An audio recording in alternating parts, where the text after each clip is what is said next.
Hello guys, welcome you all for this end-to-end session on AIML, where you guys gonna learn everything that you guys need in order to become a successful data scientist. Hope you guys are enjoying. We are enjoying and we are learning a lot. Hope you guys are like able to understand everything like a black box behind each and every concept.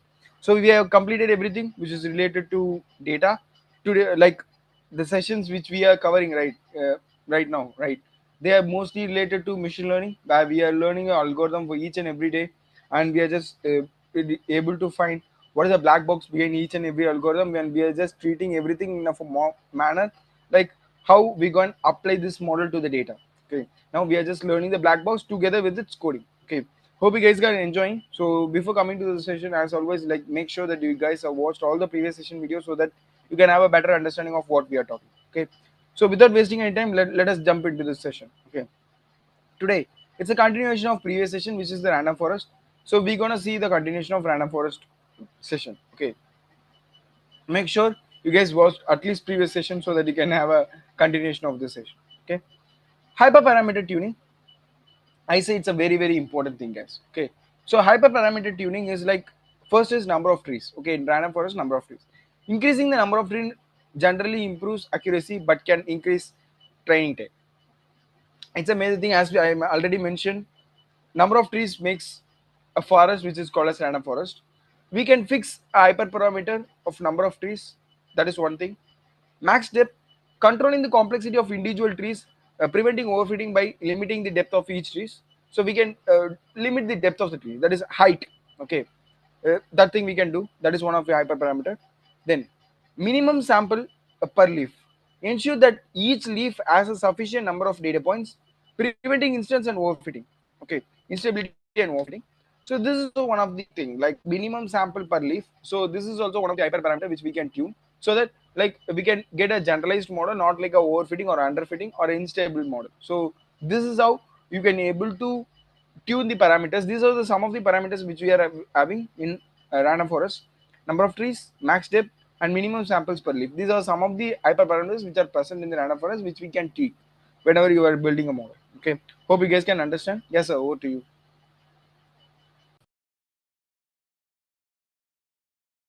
Yes, guys. So, yes, tuning we have to do.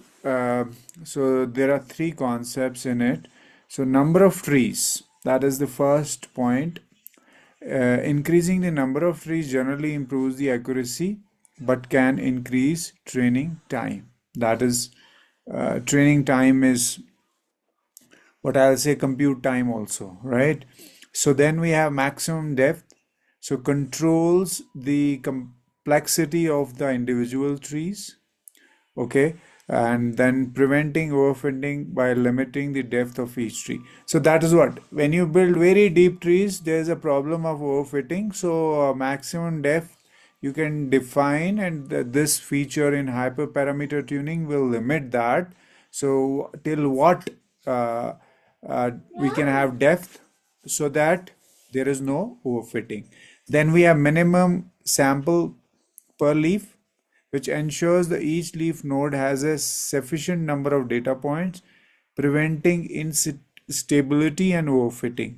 Okay, so this is the best thing in, see guys, the hyperparameters, if you see, they are just hyperparameter tuning for overfitting and underfitting. Okay, overfitting and like this is mainly focuses on that. And also, you should not build trees, especially we are talking about decision trees right now. So you should not build very deep trees and all, so then you'll have a overfitting problem. That is what is getting out as an inference. Okay, so maximum sample per leaf ensures that each node has sufficient numbers of data points, preventing instability or overfitting. So mainly hyperparameter tuning is for uh, so that model should generalize well, so that when generalization is well, so that model can learn well. That is what is the end performance will be good. So that is what is the main essence which is coming out. So let's move to the other section. Yeah, sure, sir. So moving on, let's see what we are having. Okay, what are the advantages of random forest? Okay, till now we have seen different things. Okay, guys, hope you guys have watched previous sessions so that only we can able to believe me. Like we have just learned different things in random forest. We have seen how it is built on top of like on the combination of uh, decision tree. What are the concepts that are available? How which concept did this belong? And today we have seen what is hyperparameter tuning. Let's see what are the advantages. High accuracy, ensemble learning techniques. Okay, ensemble learning ensures a variance and improves, reduces variance and improves the prediction accuracy compared to the individual trees. Okay, since we are having only one tree, the accuracy will depends on only that tree. If we are having combination of tree, then we will be having a average values or like majority, right? So accuracy will be increased. Robust to overfitting, yeah. Randomness in feature selection and bagging helps prevent overfitting to the training data. Since bagging is a technique which is used by random forest, it allows us to avoid the overfitting problem. I will say it will be robust to overfitting. Then feature importance, this is one of the major thing that is, I will say, unique in random forest. Provides insights into very relative features, like importance of the features in predicting the outcome. Okay, I hope like this feature importance is the main thing that we can focus for random forest. Okay, so guys, these are the advantages of random forest. Yes, sir, over to you. Yes. So advantages of random forest, guys. High accuracy, ensemble learning reduces variance and improves prediction. That is very important. Reduces variance, okay? So that it brings some kind of normalcy, normal kind of, it makes it, it improves prediction and accuracy compared to individual trees. That is the high accuracy advantage of the random forest, okay? Then we are robust to overfitting. So randomness in feature selection and bagging helps to prevent overfitting to the training data. So it helps in overfitting, okay, random forest, and feature importances provides insights into relative importance of the features in the predicting the outcomes. So that is very important, and these are the advantages of random forest. Let's move to the other section. Thanks.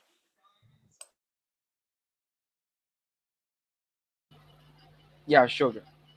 Yeah, the thing is, yeah, these are the advantages. Let's see what we are having next. Yeah, limitations. Okay, guys, hope like it is like a two sides of coin, right? Whenever we gonna have a advantage, that will be disadvantage. Let's see.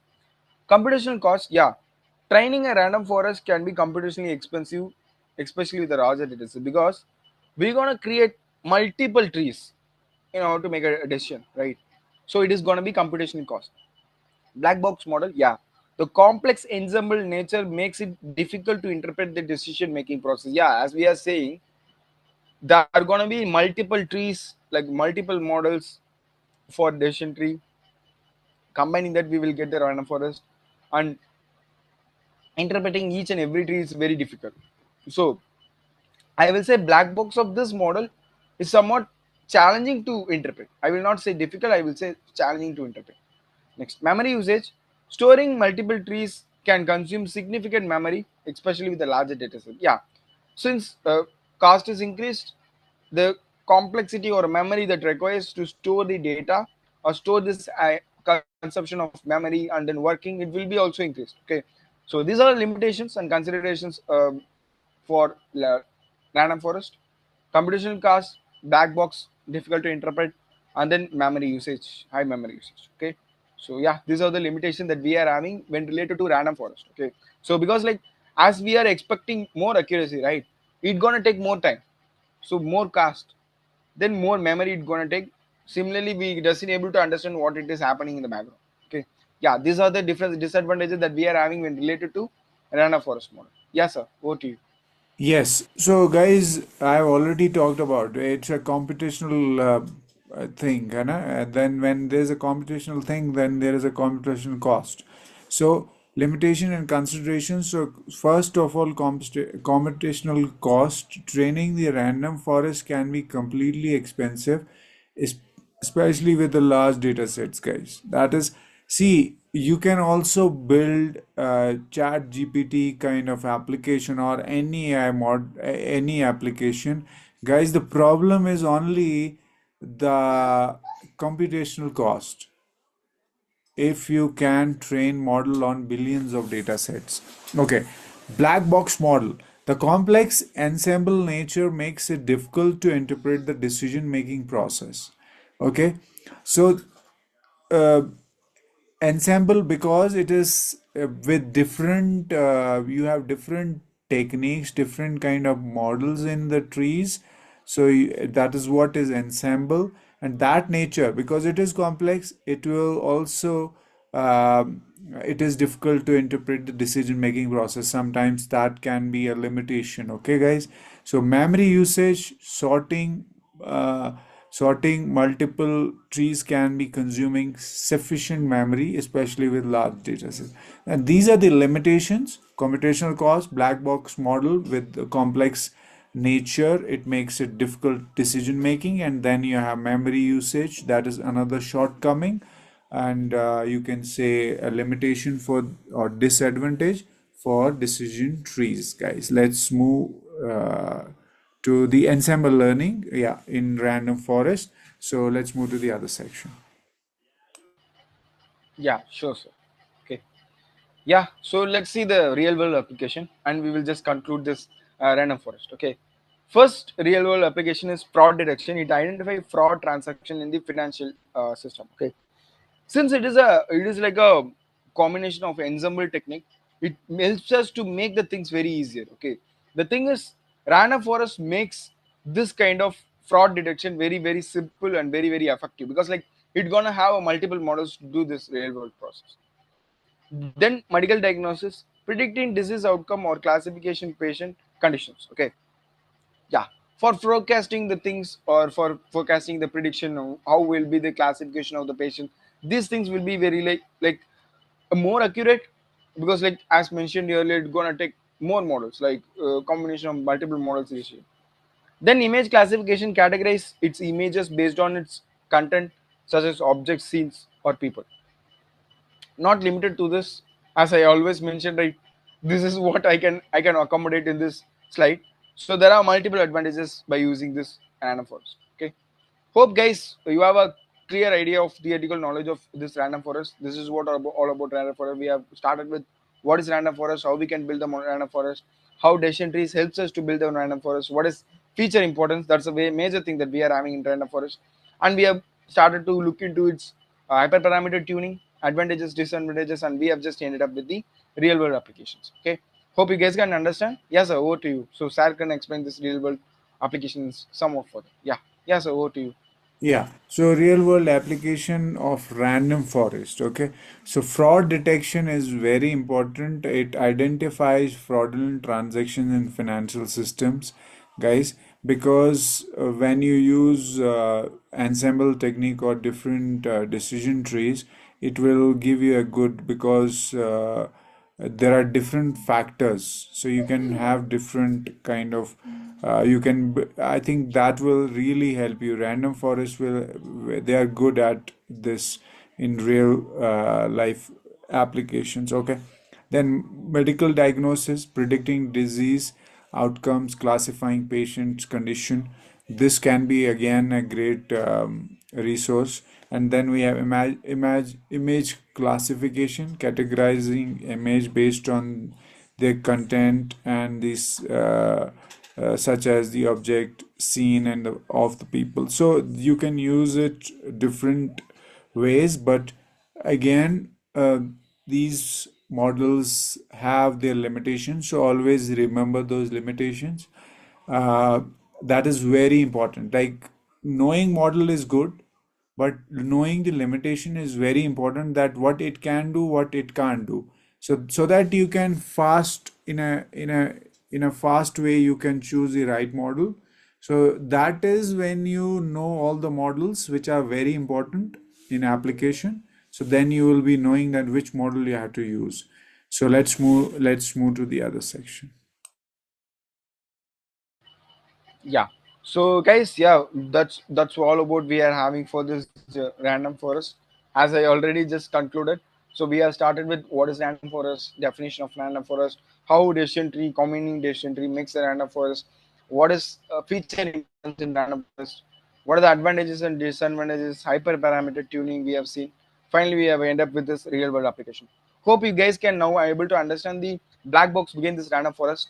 Okay, the next session is very interesting session for me. Very like I love this session very much. We're gonna see the coding part of this random forest for the next session. Okay, yeah, guys. So that's it from this session. Make sure you guys have a perfect understanding. If you guys stuck anywhere, any doubts, it can be any doubts related to anything related to this data science field, just ping in the comment section. We will take up and we will solve your doubt.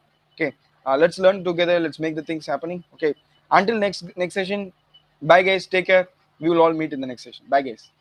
Yeah, guys, go and watch all the sessions 5 to 10 times and apply the sorry, absorb the information, digest the information, apply the information, and also let us know what is your long-term objective function, what do you want to become, and build a long-term vision for learning, and also build skills for the future, and go deeply, understand, have patience, persistency, consistency, and build that long-term vision, and do all the assignments, and write us in the comment section if you have any feedback for us to improve these sessions. And also, guys, press the bell icon and subscribe to our channels so that you will get notification for each session. Keep working hard, keep learning with patience, consistency, persistency, and perseverance continuously, so that you will build long-term vision and a portfolio skill set for the future.